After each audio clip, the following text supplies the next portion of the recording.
This is All Out Politics. We are live in Swansea as we count down to 1 year to go until Brexit. Well, joining me here are Caroline Jones. She is a UKIP Assembly member for South West Wales, and the Labour MP, Geraint Davies. Welcome to you both. Morning. Morning. Are you celebrating the countdown? I'm celebrating. Absolutely, I'm celebrating. What will it do for Swansea here? Well, you look for a start at our fishing industry. Our fishing industry is almost depleted. I've spoken to various fishermen, and they're elated that they're going to have the opportunity yet again to become fishermen. I look at a whole new world opening up that we can trade with independently without being shackled to the EU. And yes, I'm really looking forward to it. Geraint Davies, you not so excited, I take it? Well, no, this waterfront museum here is built by EU money, as was the second campus university. We're seeing cuts. The lagoon isn't likely to go ahead, or electrification here, because having to pay for a divorce bill. And people who voted Leave are saying to me, this isn't what we voted for. They weren't expecting these sort of cuts. They weren't expecting the price of coffee in Italy or beer in Spain to go up. And they're not convinced that the government are capable of negotiating the best deal. So they're saying to me, we want to vote on the deal. This isn't what we voted for. I mean, when you talk about fishing, for example, yes, what we saw last week is that actually fishermen aren't going to take back control. The fishing industry is going to be negotiated away, and the sort of things which Mr. Davies was talking about for another year. But I'm hoping that everything is going to go back to what it was before we were shackled to the EU, because the fishermen are desperate to fish in our waters. And what about sacrificing the sort of... it's not sacrificing. The money that was built using this waterfront is not EU money by any standards. This is our money sent to the EU, creamed off, and then portions of it given back. Of course they have to look good in certain areas, as if they're doing something. But do you honestly think they'd be making so much fuss about keeping us in the EU if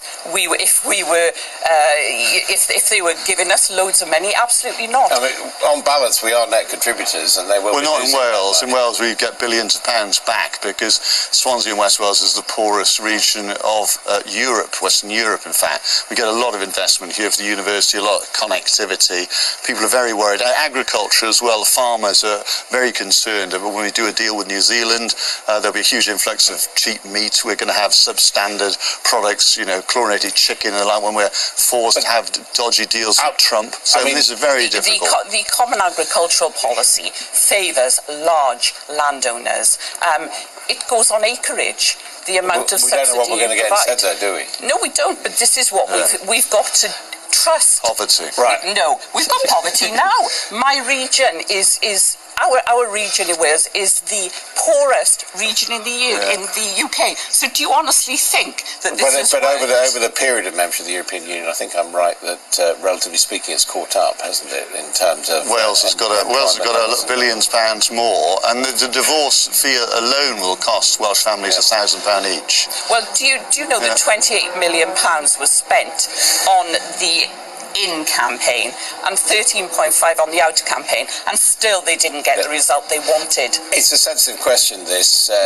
Do you think this matter can be reopened, or is it definitely going to happen? I mean, we had Owen Smith saying that he would like to have a second referendum, for example. Is that a good idea? Yeah, well, the expression second referendum is toxic. People think they've had a referendum, which they have, but now they're telling me they want to vote on the deal. They voted in principle, now they want to vote in practice. Does this live up to what they were promised? And they were promised £350 million a week extra for the NHS to take back control and to have market access. So you think it would be a good idea? I mean, here there's 25,000 jobs in Swansea dependent on exports to the EU. I promised I'd make sure you were still in the single market. My vote went at 50%. People want to have what they were promised, and they want to vote on that deal. That's not what I'm hearing. I'm hearing something completely different altogether.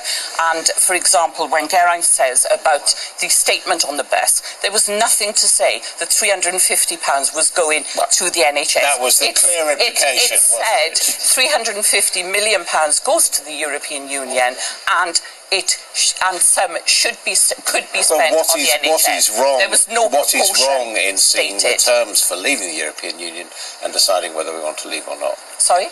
What is wrong in having a second referendum? There's everything wrong because the people voted, and the people that I've spoken to that voted out, and some people that voted for Remain, I think that if you did have a second referendum, you'd have a higher percentage of people voting out. Was it right to let Mr Smith go, do you think? Well, the point he was making, I guess, if you order a steak in a restaurant, you end up with a chewed up bit of bacon, you should have the right to send it back. I agree in principle there should be a vote on the deal. However, Owen Smith obviously has got cabinet responsibility. It's up for people like me to speak out on these issues, and gradually the party is moving. We've agreed we'll be members of the customs union, and clearly we're moving towards a situation where there's 5 tests. We will probably vote down. Thank you both very much indeed. Going to have to leave it there. This is All Out Politics live in Swansea with 1 year to go until Brexit.